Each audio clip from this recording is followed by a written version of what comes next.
The car I had that got repoed, I was paying $550, but then it was just too much for me. So I have a little bit of credit card debt. We filed bankruptcy 6 years ago and we're in debt again. Debt comes in all shapes and sizes, but the result is always the same.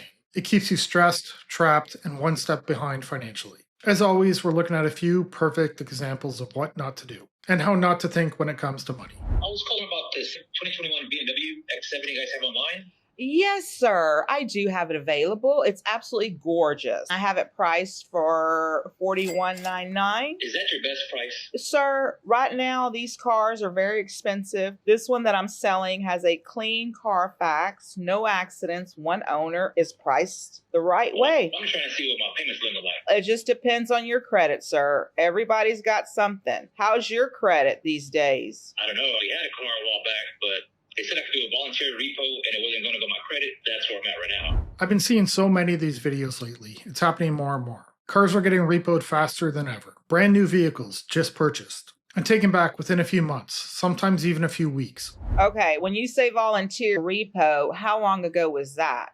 It was just like 3 months ago. I have a really good finance manager and we work with challenged credit all day long. So we have banks that could help you get you approved. Now, are you able to come up with a decent down payment? I got $500 and I'm trying to keep my payments at like at $450 because the car I had that got repoed, I was paying $550, but then it was just too much for me. So I just want to negotiate the payment, and I really like this BMW. That's all I'm working with my down payment right now. Negotiating the monthly payments pretty much always means one thing: a longer term. They're not dropping the price enough to make any real difference. A longer term just means you're paying way more in the end. And if the only way he can afford a car is by lowering the monthly payment by $100 a month, then he can't actually afford the car. He's just setting himself up for an even worse situation.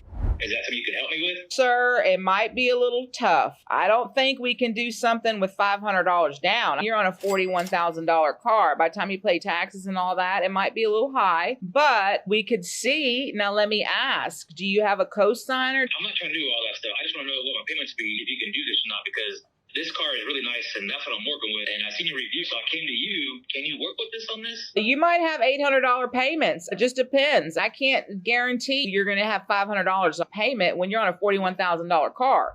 But I could help you maybe get another car. I can probably put you in maybe like a $10,000 Range Rover Evoque, or maybe a Mini Cooper. Or I have other vehicles. We have some pre-owned luxury vehicles that are a lot less. Another example of someone with no money wanting a luxury car. And honestly, I wonder how much of this is because of social media. 20 years ago, I don't remember seeing so many people chasing luxury brands. People looked for cars or trucks that were a good deal. If they spent extra, it was for a bigger engine, not for comfort or status like we're seeing today. There might not be the 2021 model, but I could probably get you into a 2014, 2016, something just to get you going until you can rebuild your credit. I'm not trying to do all that. I just want this BMW.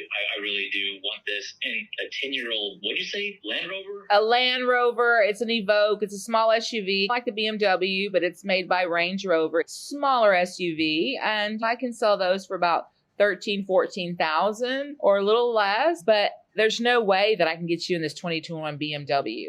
With $500 down and a $500 payments, like I said, it's going to be a little tough. I understand what you're saying. What's your schedule today? I've seen a lot of comments from people saying they are spotting luxury cars at food banks. Not just one or two, it's quite a few. Hard times can hit anyone at any moment, and I get that. But it's becoming more and more common. A brand new luxury car in the parking lot, while the owner can't afford groceries. That doesn't scream successful to me. That screams the payments are too big. So I have a little bit of credit card debt, and a lot of that has to do with the fact that I moved to Nashville, Tennessee with not really that much money, and then I decided to fully furnish my bedroom. But I will say, something I've learned over the past couple of months is that a lot of my friends also do too. And it's very comforting in a way. Like, not that I'm proud of my friends for having credit card debt, but I'm just like, oh, thank God I'm not the only one. Because at the end of the day, we're all just in our 20s trying to figure out how the to live in a freaking universe where rent is like $1,500. Yeah, okay, yeah, sure. And then our parents are like, why are you in so much credit card debt? I'm sorry that rent isn't $400 like it was when you were 25. But yeah, if anyone is like down on themselves for having credit card debt, same. She feels comfort knowing people are in the same situation. It's social comparison. She's measuring her financial situation against other people who are struggling. And that makes her feel better about failing. It reminds me of the saying, if you're the smartest person in the room, you're in the wrong room. She shouldn't be comparing herself to people who are in debt. She should be comparing herself to people who are doing better. That's how you actually improve. Same! Like, God forbid I decided to fully furnish my bedroom and then buy a lot of clothes for myself and, go out on the weekends, because at the end of the day, my hobby is going out and socializing. My hobby is hanging out with my friends. And one of my friends did point out the fact that, like, my credit card debt is not just, like, represented by the fact that I spent money on stupid shit. It's you did a lot with that money. You fully furnished your bedroom. You moved to a new city with it. You met a whole bunch of people because of it. I didn't meet these friends by going to the park and taking a walk. No, I met these friends by going out and going to get drinks and going to happy hour and stuff like that. So, yeah, this is your sign. Well, it's not a sign, actually, but if anyone, hates themselves because of their credit card debt, just know that we're right there with you. I remember having similar conversations with friends when I was younger about debt. And somehow at the time it made sense. Spending money, going out, meeting people, making memories. At the time it felt worth it. But it never took long for the regret to set in. And now looking back and seeing people like this stuck in the same situation, I can't believe how irresponsible it was. And how much income I threw away on things I don't even remember anymore. We filed bankruptcy 6 years ago and we're in debt again, and I want to go over what that debt is. The total amount of debt is $92,589. So we have two cars. One car is $19,812 and the other one is $21,404. And so that is a combined total of $41,216.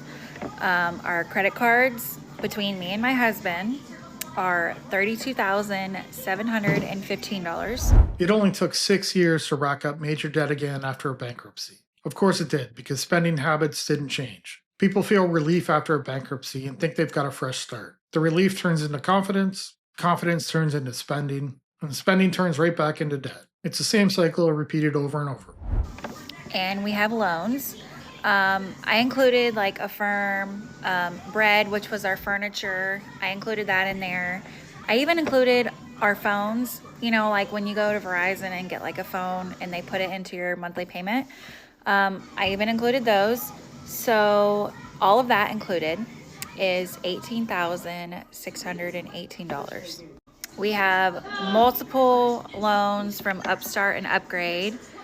Oh, and Avant gave me a loan too. So yeah, $92,589. New cars, new furniture, new phones, they went all out. And this is extremely common after a bankruptcy. Instead of resetting their lifestyle downwards and living below their means, they either kept the same lifestyle or upgraded it. Subprime lenders love bankruptcy survivors. Car dealers know they can charge massive interest, and the whole time they're probably telling themselves they're rebuilding their credit, when really they're just rebuilding the same debt they had to begin with. You have more credit card debt than you have in retirement. Yeah, but technically I don't spend out of my bank account. I only spend on credit cards.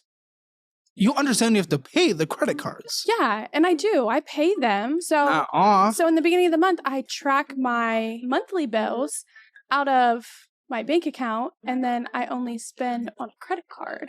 So but you don't put back on your credit card what you spend on it. I know. So it doesn't work like that. What is your philosophy on that? Well, I don't really have a philosophy. Tell me your reasoning, because there was a half a thought. Some people don't see using credit cards the same as spending cash. And one of the biggest reasons is the delay in payment. That time gap between swiping the card and actually paying the bill messes with you. When you spend cash, you feel that loss instantly. But with a credit card, your brain treats it as a future problem. So it doesn't actually feel real in the moment.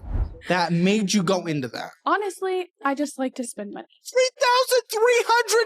$3,300 of purchases. Well, they're rewards credit cards. And they don't all have interest. A couple are interest free right now, yes. Yeah, and they'll be paid off before the Says interest. what? They're going up. What are you talking about? It's confident. There also is card accruing interest. But those don't have big balances. No, you like to spend money you don't have. No.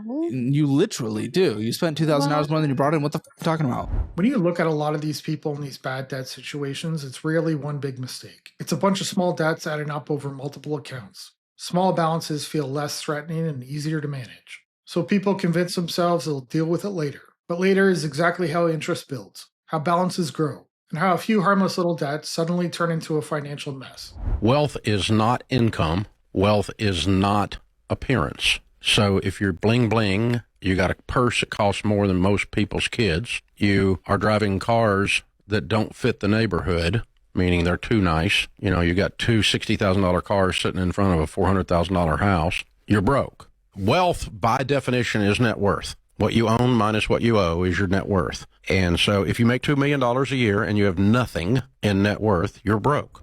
This is something I've noticed where I live. If I pull out of my driveway, turn left, the homes are smaller. Nothing fancy, but totally livable. If I turn right, it's multi-million-dollar homes. Two completely different income levels. But the car is pretty much the same. People making way less money are spending the same as higher earners. Not on assets that grow, but on cars that only go down in value. And that just doesn't make any sense. I'm going to end the video here and ask you to hit that like and subscribe button. Drop a comment below. We'll see you in the next one. Bye.